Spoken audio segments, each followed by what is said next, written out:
Já está começando mais uma edição do Jornal Mundial, é o noticiário nacional e internacional. Hoje, quinta-feira, dia 26 de maio de 2022. Eu sou Valdo Santos, jornalista e editor aqui do JE. Na sequência, vamos trazer aqui os principais destaques, as principais notícias de hoje, e juntamente com o nosso comentarista, analista político, o Jonas Carreira, que está em Brasília. O Jonas que colabora diariamente aqui com o Jornal Mundial. Jonas, seja muito bem-vindo. Um dia aí com pesquisa, um dia que estamos aí com notícias também do mundo, né? Um dia aí muito noticioso aí, Jonas Carreira. É isso aí, Valdo. Como você já sabe, né, Valdo? A gente entrou em contato. Eu estava numa reunião, né, do PT. Valdo, e essa pesquisa, uma reunião aqui da regional do PT, e essa pesquisa deu um debate nessa reunião, Valdo. Mas vamos comentar aí no decorrer da nossa live. Boa noite, Valdo. Boa noite a todos e todas aí, espectador e espectadora da TVC Jornalismo e da TV Mais. Mais uma vez, Valdo, é uma honra aí estar dividindo o cenário do Jornal Mundial com você. Tamo junto. Só espero que nesta reunião, não tenha dado aí um quebra-pau, né? Aquela discussão aí calorosa, discussões aí que possam criar aquela sinergia positiva. Vamos então repercutir os principais destaques de hoje, a manchete principal, trazendo aqui para você essa pesquisa da Datafolha aponta a vitória de Lula no primeiro turno com 48%. Então, a vantagem desta pesquisa aqui da Datafolha e também outras pesquisas presenciais, elas trazem esse resultado mais aproximado. E, pois é, esse namoro aí de Estados Unidos com a Venezuela, pelo jeito, tá mais para uma traição do que namoro, né? Porque a Venezuela denuncia planos dos Estados Unidos para desestabilizar o país e assassinar o presidente Maduro. Uma denúncia aí do representante da Venezuela na ONU. Ele é o representante oficial da Venezuela e ele denunciou, soltou o verbo, dizendo que esse negócio aí do petróleo, que os Estados Unidos estão a fim de comprar o petróleo, isso aí é mera falácia. Eles querem exatamente botar a mão sim no petróleo, mas eles querem também, tem um plano aí para assassinar o Maduro, que aí facilita tudo na ideia deles. Vamos então repercutir esta notícia também. E outro destaque internacional, também mais um aí botando a boca no trombone, e União Europeia é frágil e não está preparada para a guerra, revela chefe do bloco. Então, o chefe do bloco aí denunciando, né? Ou seja, abrindo o jogo. Na realidade, ele está abrindo o jogo aí. O senhor Josep Borrell, ele é o cacique, aí ele é exatamente o chefe de relações exteriores do bloco. Uma espécie aí também de revelação. Estão assumindo a realidade, né? A Europa não tem condições hoje, ela é mais frágil do que um pequeno país aí, talvez aí comparando aí, a Europa ela é mais frágil hoje, se somar o bloco todo, nem chega aos pés da Rússia, né? Muito menos da China. E por aí vai essa narrativa aí dessa afirmação aí do Borrell. Peço para você que chegou agora, para quem ainda não está inscrito aqui em nossos canais, é muito importante que você siga este procedimento, faça a inscrição, toque o sino para ser notificado e dê o seu like. Deixe o seu like, toque o dedo aqui, o dedão no dedinho, né? Toque o dedão aqui no dedinho e deixe aquele positivo. Aqui na TVC Jornalismo, TV Mais e também no canal Jonas Carreira. Bom, vamos então repercutir esta primeira manchete, esta notícia principal, a notícia aí que está repercutindo e muito, né? Inclusive o próprio Jonas, né, foi um dos, no bom sentido, atingidos hoje em cheio nessa reunião aí de Brasília. O Jonas, que é petista, aí, que é do PT em Brasília, o Jonas estava presente e, pelo jeito, os ânimos se aguçaram. Claro que eu espero que a rapaziada lá não tenham chegado lá às vias de fatos, né? Mas uma pesquisa aí muito forte que traz exatamente essa realidade. Talvez poderia, bem ajeitadinho, a pesquisa poderia até atingir mais de 50%. Então, essa pesquisa publicada pela Folha de São Paulo, pelo Datafolha, então essa pesquisa aí, ela aponta a vitória de Lula no primeiro turno com 48%.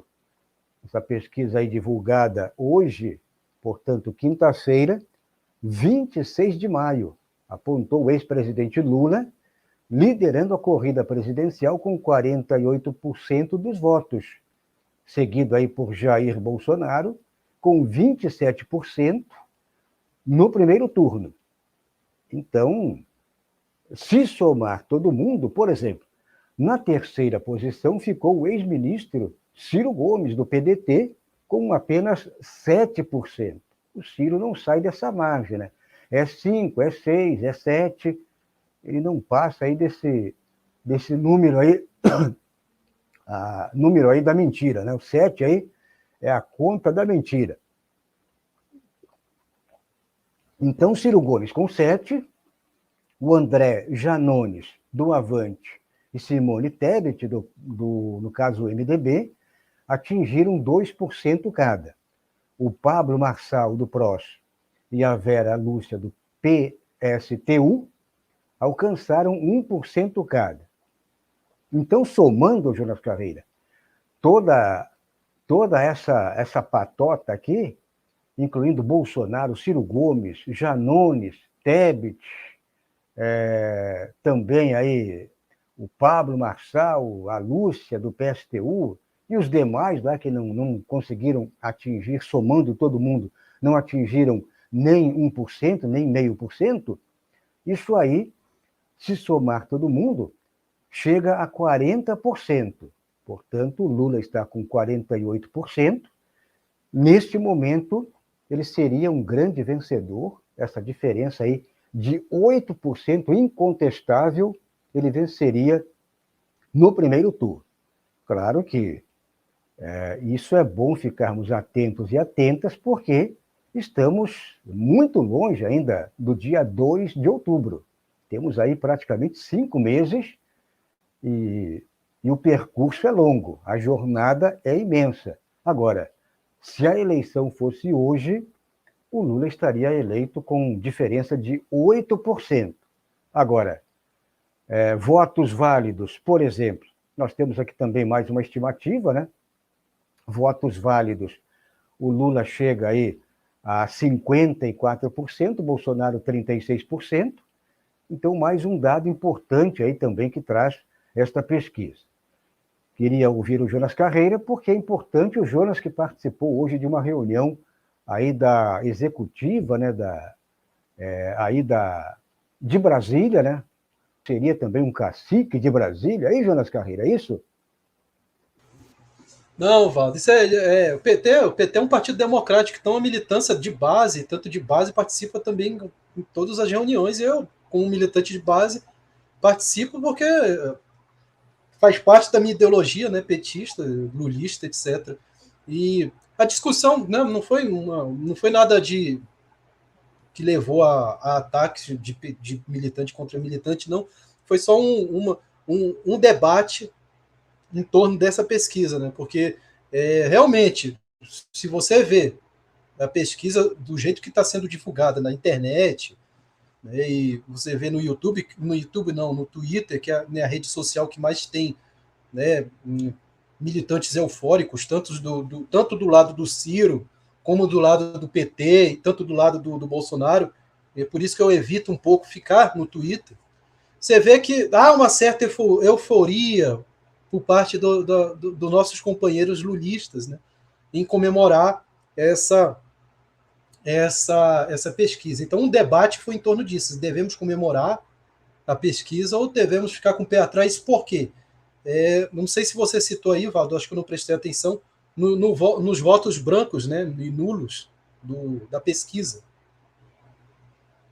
Exatamente, eu não tenho aqui agora esses dados aqui, mas eu sei que votos brancos e nulos, eles estão aí na margem, acho que somando tudo, a mais ou menos uns 29%, quase 30%. Então, ainda tem praticamente um terço que esse pessoal pode, no caso, modificar a eleição, para mais ou para menos. Então, fica nessa média de 29%, acho que 30%, vamos colocar, arredondar aí, 30%.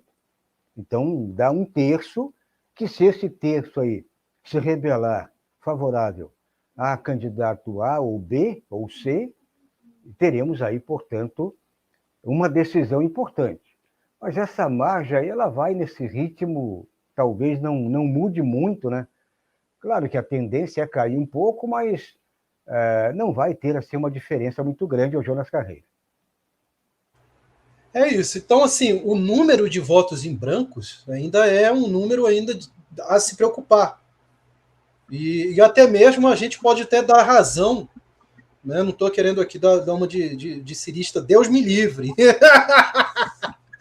Mas até a gente vendo a matemática dos números aí de votos brancos, a gente dá até uma razão do Ciro Gomes ainda tentar lutar pela candidatura dele. Porque ele pode tentar, sim, ele tem um direito, é uma democracia, ele tem o direito de lutar pelos votos em branco. Até mesmo a candidata do PSTU aí, que tem 1%, ela pode tentar lutar pelos votos em brancos. E existe também o fato, né, do pessoal do Dória migrar aí, né, se ampliar aí para o Ciro, ir para o Ciro, uma parte para o Lula. E dos militantes falaram isso no debate, né, que todos os doristas, digamos assim, foram para o Lula, o que eu não acredito. Os eleitores do Dória, muitos vão para o Lula, outros vão para Tebet, outros vão para o Ciro Gomes. Nada está ganho. A conclusão, no meu ponto de vista, não está ganho e não devemos comemorar ainda por causa dos votos em brancos. Né? E os eleitores do Bolsonaro, nem todos, 100%, são fascistas extremistas. Eu já vi muito bolsonarista já decaindo aí de votar no Bolsonaro. Bolsonaro, ele pode perder ainda muitos eleitores, e esses eleitores podem se agradar para um discurso do Ciro Gomes, né? Porque nós sabemos que o discurso de antipetismo do Ciro Gomes, ele é compartilhado em grupos bolsonaristas. Então o Ciro Gomes é uma ameaça ainda. Devemos prestar atenção nisso. E alguns bolsonaristas podem ir para o Lula, podem ir para a Tebet, ou seja, nada está perdido ainda, não devemos comemorar. O que devemos fazer como militância é ir para as ruas e trabalhar pela campanha do presidente Lula. Nada está ganho ainda. Quer dizer, falei nada está perdido, nada está ganho. Devemos ainda estar aí na militância firme e forte para angariar o voto para o presidente Lula. Walter. Eu tinha falado, Jonas Carreira, de 54 a 36, não, 54 a 30. Então, cai bem abaixo, né? O Lula com 54 de votos válidos, portanto, é o somatório só dos votos válidos, é o que conta, no caso, oficialmente, né? Tira-se nulos, brancos, e, portanto, faz esse somatório. O Lula fica com 54% e o Bolsonaro com 30%. Eu falei 36% só, retificando aqui este número. Mas é muito importante isso aí que o Jonas falou, porque não tem nada a ganho, né?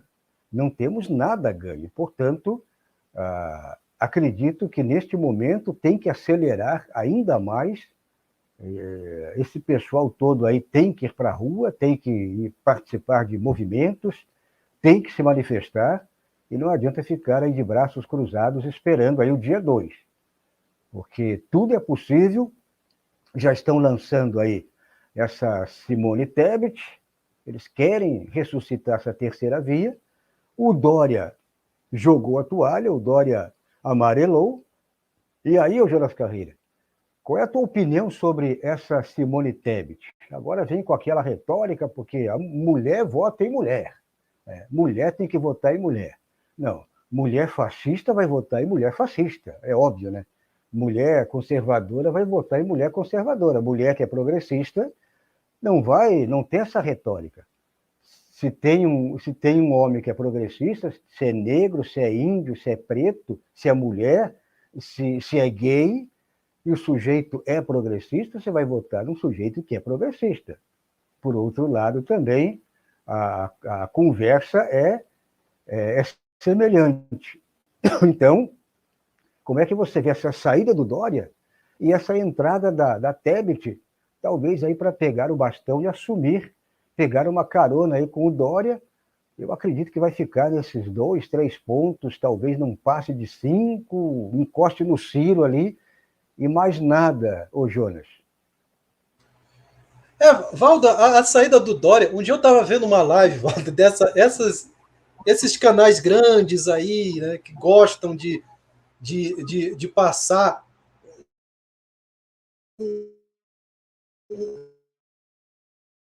um jardim do Éden para os militantes.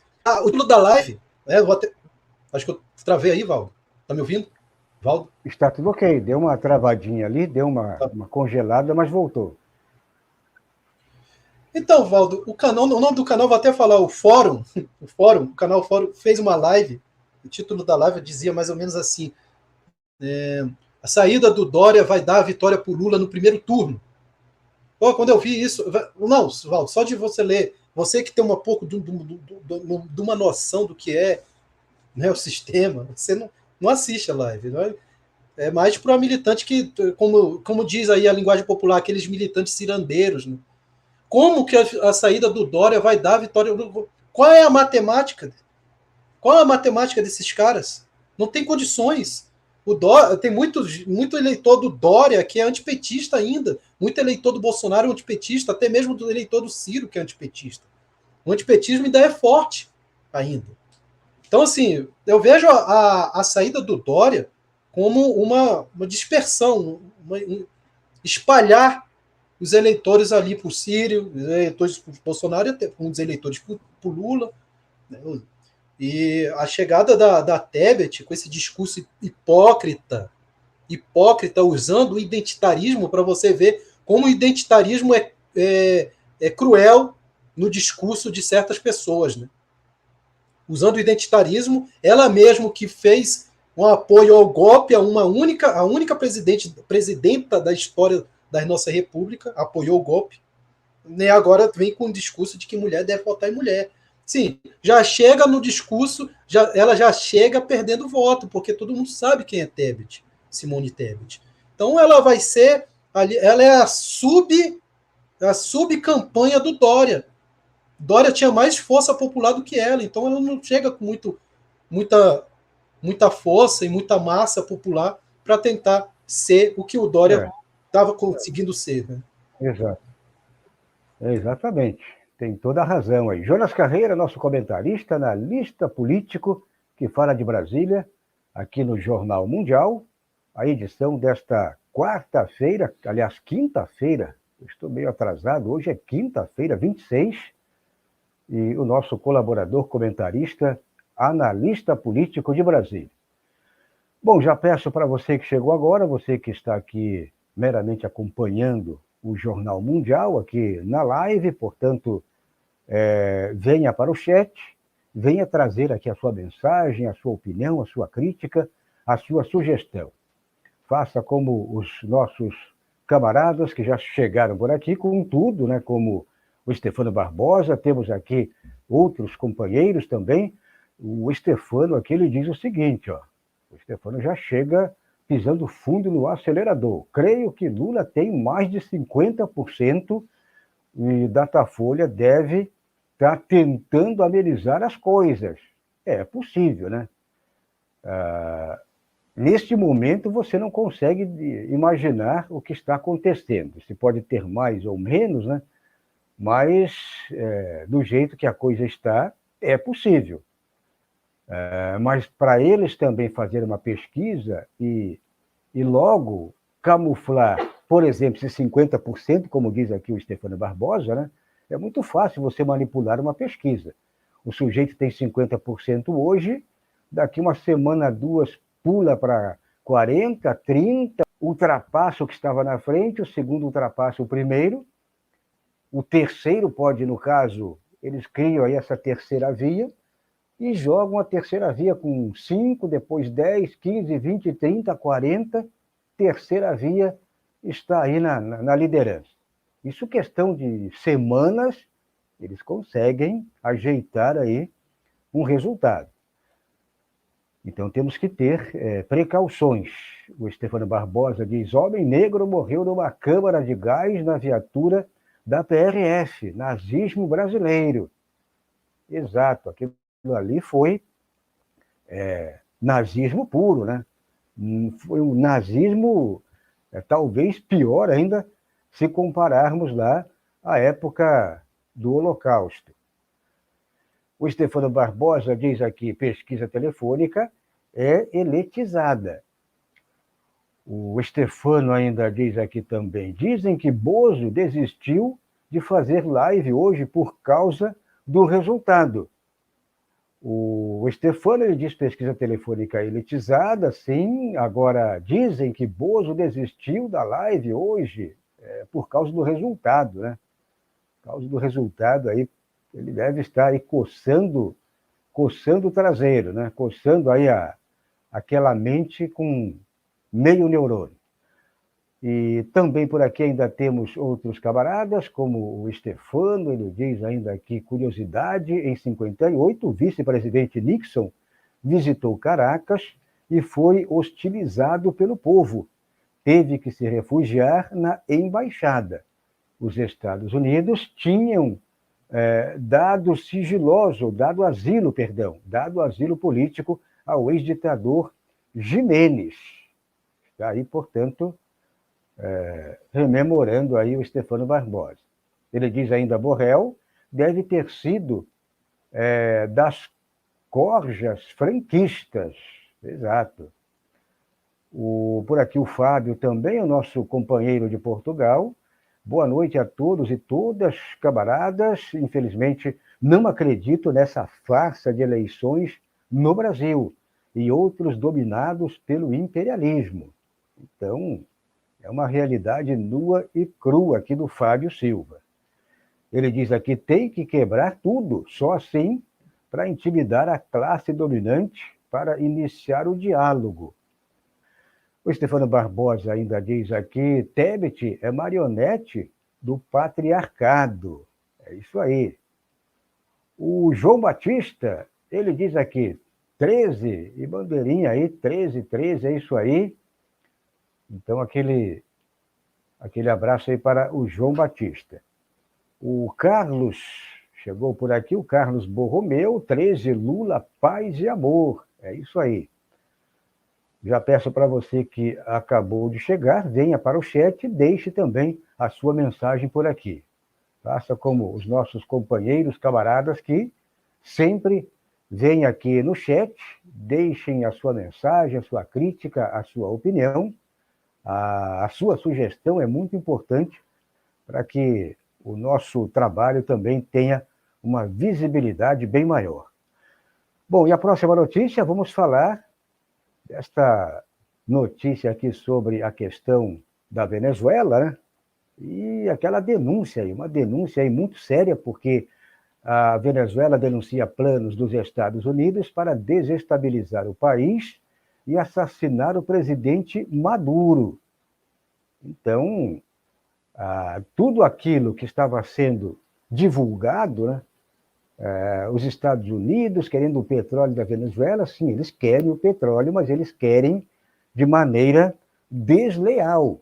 É isso aí, é de forma desleal, porque o representante permanente da Venezuela na ONU, o Samuel Moncada, ele compareceu nesta quinta-feira, à Assembleia Nacional daquele país e deu novos detalhes, olha só, ele deu novos detalhes sobre o envolvimento do governo dos Estados Unidos nos planos de desestabilização do país e assassinar seu presidente constitucional, o Nicolás Maduro. Então, mais um detalhe do Moncada, ele explicou que nunca antes em sua história a Venezuela esteve tão perto de uma invasão armada dos Estados Unidos, que não está interessado na questão dos direitos humanos, mas sim em se apoderar por qualquer meio dos recursos petrolíferos que pertencem ao seu povo. Então, Jonas, isso aqui, a cada instante é uma tentativa, né? A cada instante é uma tentativa de derrubar o governo, de assassinar o Maduro, como tentaram por dezenas, por centenas de vezes, tentaram assassinar o Fidel Castro em Cuba, por exemplo. A CIA sempre tentava, dava um jeito, e agora a bola da vez é o Maduro. Estão tentando, de qualquer maneira, abater o Maduro. E o grande interesse é exatamente nas riquezas petrolíferas, como disse aqui esse representante da Venezuela na ONU. Ele fez essa denúncia porque é uma armação. Segundo ele, é uma armação esse negócio aí de o Biden, os Estados Unidos estão interessados em comprar o petróleo da Venezuela. Eu estava sentindo que o negócio estava muito aberto, estava muito tranquilo, né? Vamos comprar o petróleo de vocês e para dar uma força, porque o país, lá, os Estados Unidos, eles precisam, e aí vamos ajudar a Venezuela, vamos liberar, né? Vamos tirar algumas barreiras, mas na realidade, por aqui, Jonas Carreira, nós comentamos, né? A coisa não vai ser bem assim. Há algo diferente aí por trás de tudo isso. E foi o que aconteceu hoje com essa denúncia do Moncada, aí, que é o representante da Venezuela na ONU. Jonas Carreira, queria ouvir você também sobre toda essa situação. Então, Valdo, essa aproximação do Biden, né, com a Venezuela é o que diferencia a política do democrata para o republicano. Mas é tudo a mesma coisa, né? O imperialismo agindo. Digo mais, né? Eu digo mais. A política externa do Trump é a mesma, a política externa do Biden é a mesma do Trump. Só muda a questão do discurso do meio ambiente. Biodiversidade, né? Sustentabilidade. Só muda isso. Só muda isso porque também é estratégico para os Estados Unidos vender o shale gas, que é um gás aí que está no meio dessa transição energética. E fortalecer também a transição energética na Europa para a Europa comprar o gás natural dos Estados Unidos. Só que nessa jogada aí, os Estados Unidos perdeu porque a Europa acabou, pós-pandemia, comprando o gás da Rússia, que é muito mais próximo e mais barato. Bom, então assim, a política externa do Trump, que o Trump deixou, é toda dada continuidade na política externa do Biden. 3 exemplos podemos citar. Bloqueio econômico em Cuba, que foi duplicado pelo Trump. O Biden continua. O acordo nuclear com o Irã, que o Trump tirou. O Biden continua. Até agora não decidiu o que fazer. E a decisão que o Trump deu em dar a soberania do Saara Ocidental para o Marrocos, em reconhecer a soberania do Saara Ocidental para o Marrocos e deixar o povo saarauí como refugiado lá na Argélia. O Biden continua com a mesma política externa em relação ao Saara Ocidental. Ou seja, a política externa deliciosa do Trump é a mesma coisa que o Biden está fazendo, e até pior, ele escala a Terceira Guerra Mundial porque o Biden foi financiado pela indústria das armas. Ele está escalando na China, está escalando na Ucrânia e vai tentar escalar o que é pior, a guerra híbrida por meio de golpe aqui na América Latina. Sim, ele vai tentar fazer com a Venezuela. E não é novidade essas denúncias que a Venezuela faz sobre atentado, né, contra a vida do Maduro, contra a vida até mesmo do Hugo Chávez, por parte do imperialismo americano. O imperialismo americano não faz comércio como estava tentando fazer com a Venezuela, sempre ganhando, sempre colonizando os países da periferia, principalmente os países da América Latina. Então, é muito estranho que o Biden tentou aí, ou vai tentar fazer uma reconciliação com a Venezuela. Valdo. Jonas Carreira, nosso comentarista, analista político de Brasília. O Jonas que acompanha, o Jonas que colabora com o Jornal Mundial. É o noticiário nacional e internacional. Bom, vamos repercutir para você também e pedir para você, se tiver condições, também é muito importante que você colabore com os nossos canais aqui, o nosso projeto. É muito importante que você faça a sua doação solidária por meio do Pix. Então, anote aí a chave, pix.euapoio@gmail.com. Você estará, com certeza, colaborando com o nosso projeto. E também peço para quem chegou agora, faça a inscrição aqui nos canais, toque o sino para ser notificado e dê o seu like aqui na TVC Jornalismo, TV Mais e no canal Jonas Carreira. Bom, vamos repercutir a próxima notícia? Antes também eu peço para quem chegou agora, você que meramente acompanha aqui a live, você que acompanha de maneira passiva, venha ser ativo aqui, seja um ser ativo, seja um agente ativo, trazendo aqui a sua mensagem, a sua crítica, a sua opinião aqui no chat. É aqui no chat que conversamos cara a cara, rosto a rosto. Então venha para cá. Bom, a próxima notícia, vamos falar aqui então, mais uma, já que hoje é o dia das denúncias, né? É o dia aí das revelações. Então, a União Europeia é frágil e não está preparada para a guerra, revela chefe do bloco. Então, notícia aí também desta quinta-feira, a União Europeia não está preparada para uma guerra, como a da Ucrânia, alertou o chefe de relações exteriores do bloco, o Josep Borrell. Ele falou ontem, quarta-feira, portanto, 25 de maio. Ele fez a afirmação em um painel de debate organizado pelo Centro de Estudos de Políticas Europeias, o CEPS. Afirmou que os exércitos do bloco ficariam sem munição em 2 semanas. Olha só, em 2 semanas, ô Jonas Carreira, para um bloco... Tá igual o exército brasileiro, Valdo? Exato. O fumacê brasileiro, né? Os fumegantes brasileiros ficariam, então ele colocando aqui entre aspas, né, palavras do Borrell, então ele afirmou que os exércitos do bloco ficariam sem munição em 2 semanas, se confrontados com um conflito como o que está acontecendo na Ucrânia. Então, isso aqui é um vexame, porque Europa, né, um bloco que deveria ser um bloco riquíssimo, né, e é um bloco rico. Só que nesse momento também a economia está em frangalhos, e o próprio Borrell falou que a Europa, ela abandonou, ela esqueceu da guerra. A Europa virou aquele território, aquele continente, aquele bloco de paz e amor, né? Sendo que o mundo ele vive de conflito. Até aí eu concordo com ele, mas o principal disso tudo, que ele também deve querer ganhar uma comissãozinha, Jonas, na indústria bélica, né?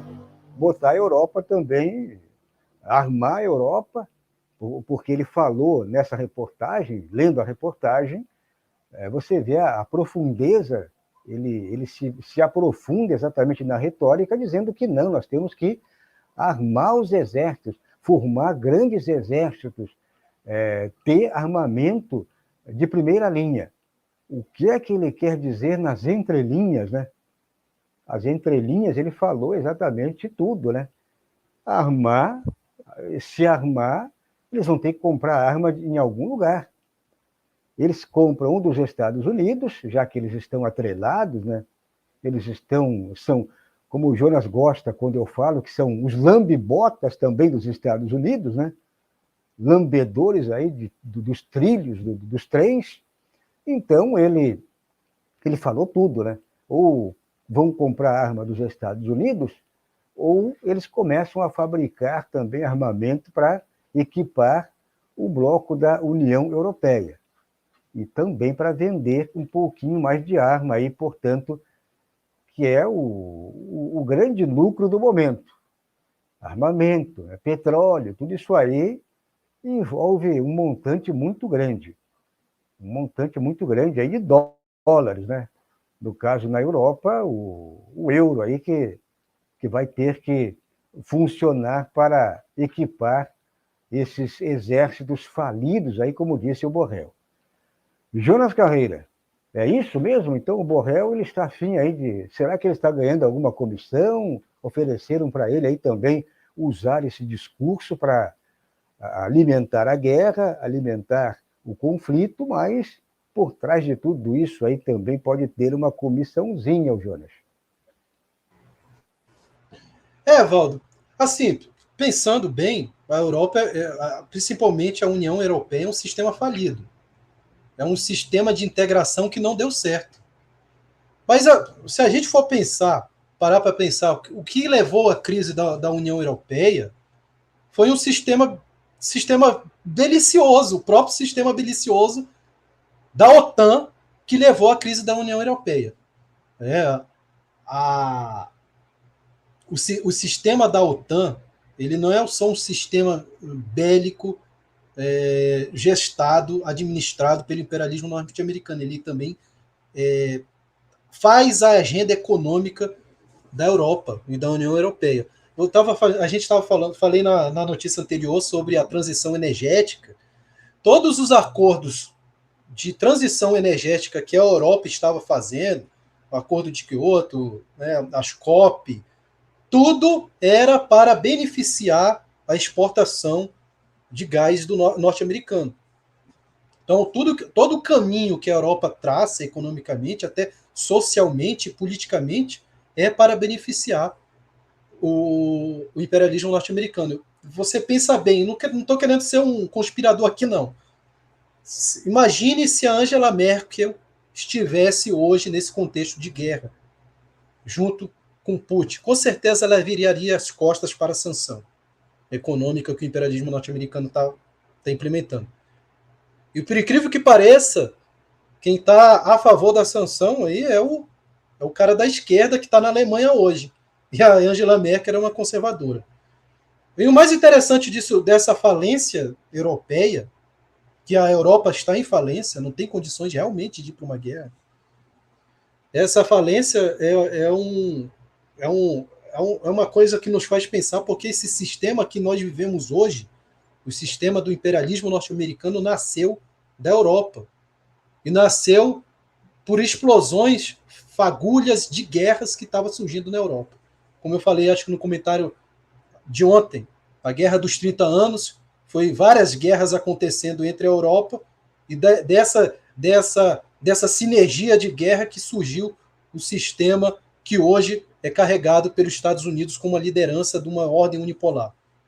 E é um paradoxo da nossa geopolítica que torna os nossos comentários até mesmo um pouco complexos. Mas sim, eu concordo aí, a Europa está na falência e não tem condições nenhuma de ir para a guerra. Economicamente também está falida, é dependente tanto da Rússia como dos Estados Unidos. Então, numa possível guerra, a Europa vai ser ali um muro somente para separar essas duas potências. Val. Você está acompanhando por aqui a edição do Jornal Mundial desta quinta-feira, 26 de maio, e com o nosso comentarista, analista político de Brasília, o Jonas Carreira. Já peço para você que chegou agora, você que ainda não fez a sua inscrição aqui em nossos canais, faça a inscrição, toque o sino e deixe o seu like aqui na TVC Jornalismo, TV Mais e também no canal Jonas Carreiro. Então é isso aí, vamos chegando por aqui. Um abraço aí para todo mundo. Amanhã é dia do sextou, amanhã mais um sextou, e estaremos aí repercutindo ainda mais tudo sobre o noticiário nacional e o internacional, e também ainda aqui no Brasil, essa situação aí dessa carnificina no Rio, também de toda essa situação lá no Nordeste, essa câmara de gás aí contemporânea, agora viatura da polícia, viatura policial virou uma câmara de gás. Isso aí, se virar moda, né? Câmara de gás móvel, né, Val? Câmara de gás móvel, né? A nova viatura aí, o kit, né? Câmara de gás móvel, você entra ali e já sai torrado pela polícia, no caso, a Polícia Rodoviária Federal. Polícia Rodoviária Federal, que era uma instituição, Jonas Carreira, até pouco tempo, uma instituição com assim, um grande respaldo. Agora eles saem totalmente fora da rota. O que eles fizeram no Rio de Janeiro foi um absurdo, né? Eles saíram quilômetros fora do local de atuação, né? Porque a Polícia Rodoviária Federal atua nas rodovias, né, federais. O que é que eles estavam fazendo numa favela? Por acaso passa uma rodovia federal no meio de favela, no meio da favela, no caso, lá onde ocorreu exatamente essa carnificina? Não, fica quilômetros longe. Então, tudo isso aí foi planejado, como foi o caso lá também no Piauí, o que eles fizeram por lá. Vamos então repercutir ainda mais por aqui, o noticiário também nacional, e ainda sobre a pesquisa aí, vai dar pano para manga, porque os bolsonaristas estão aflitos. O Jonas Carreira, até amanhã. Até amanhã, Valdo. E sobre esse caso da PRF, né? Parece que o rapaz tinha problemas, acho que é psiquiátrico, e ele ficou nervoso, que o policial pegou no remédio dele, que era um remédio controlado, e ele começou a se mexer na abordagem policial. Hoje, Valdo, eu andando aqui na minha cidade, né, aqui em Taguatinga, eu vi uma abordagem policial e passei, né, do lado. E a PM que estava abordando o rapaz, parece que o rapaz mexeu só o olho, não sei o que ele mexeu, o dedo, e a PM já foi agredindo o cara por palavras, né, ainda no momento ali que eu passei, porque ele tinha se mexido. Então eu lembrei desse caso aí. Então, assim, numa abordagem policial, gente, não se mexam, não se mova para você não sofrer violência, porque o despreparo é muito grande. Boa noite a todos e todas. Muito obrigado pelos comentários aí, Fábio Silva, Stefano, João Batista, Carlos, todo mundo aí. Obrigado a todos aí. Valeu, Valdo, e até amanhã. Até amanhã, Jonas Carreira. Eu sou Valdo Santos, jornalista e editor aqui do Jornal Mundial, o noticiário nacional e internacional. Amanhã estaremos de volta, sempre a partir das 10 horas da noite. Um abraço e até lá.